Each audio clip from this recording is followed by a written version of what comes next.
Luca Fumagalli, vous analysez ici l'ADN des loups. À partir de quel échantillon vous analysez ceci?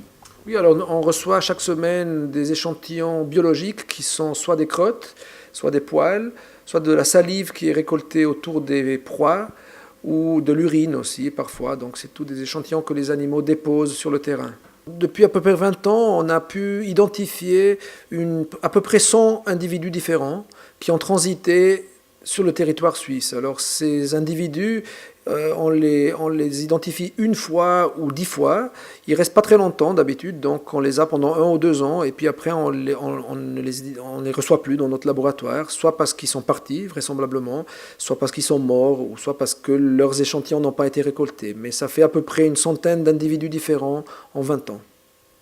Et au niveau génétique, de quel loup s'agit-il ici en Suisse?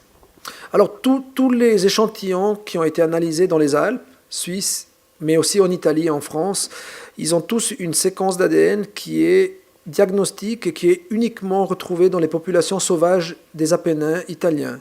Ce qui nous montre bien que l'origine de tous ces échantillons, de tous ces individus, ce sont les populations italiennes en expansion depuis une vingtaine d'années. Vous avez analysé une vingtaine de tissus des loups morts. Est-ce qu'il y en a de plus en plus parce qu'ils sont tués ou pourquoi?